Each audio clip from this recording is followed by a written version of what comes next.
Hello everyone, this is Joel over at Launchpad Legal Marketing, and today I wanted to do a very quick video on noindex.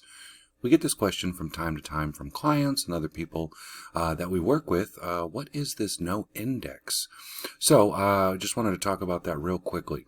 Essentially, noindex, straight from Google, is blocking search indexing from a page on your site or just your site in general. So essentially, as Google states it, you can prevent a page from appearing in the search index. And search index means if you do a search on Google, everything that comes back as a result is their index. Think of it like a giant database where Google knows if you type in a particular search term, they're going to go to their database and they are going to display results.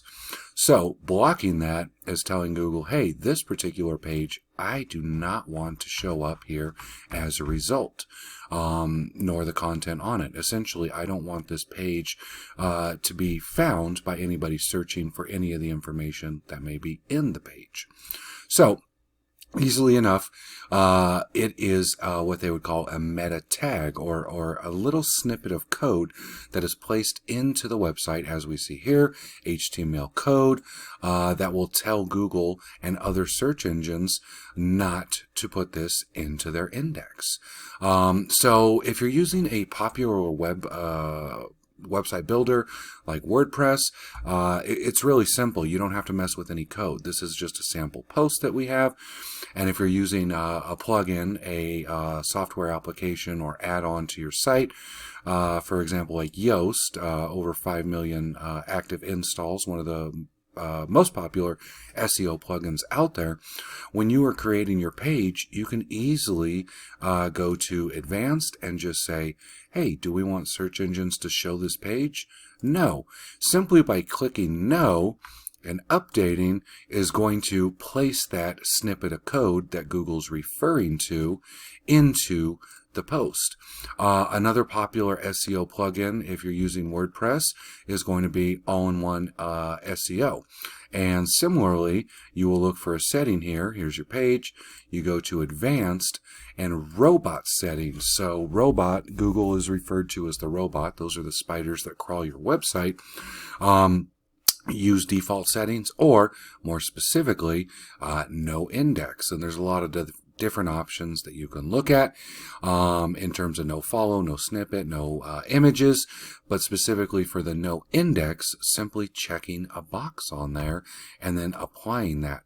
If you were wondering about some of those other more advanced things, we are going to leave a link to this great HubSpot article that talks about noindex, nofollow, and those other different options on there. So look for that down in the description. If you are using and I will use the code here from the HubSpot article, it's also going to be the same over on the Google.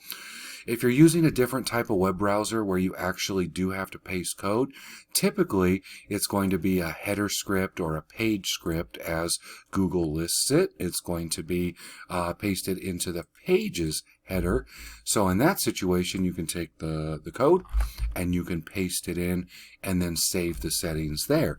And that will do exactly the same thing. And lastly, what does it do? Well, as Google states, when the Google bot next crawls the page and sees that you have that code or that tag placed there, the Google bot will then tell Google to completely remove that from search results. And that's even if you have links coming into it or other references coming to it. Essentially, that little code tells Google, hey, I do not want to show up and I don't want this page to show up when anybody does a search and you think that it was relevant to display that. So essentially, if you had a noindex on one of your pages, essentially that page just won't come up in the list. So easily enough, noindex tags. If you have any questions on that, you can definitely drop them in the comments, and hopefully that was helpful. Thanks for watching.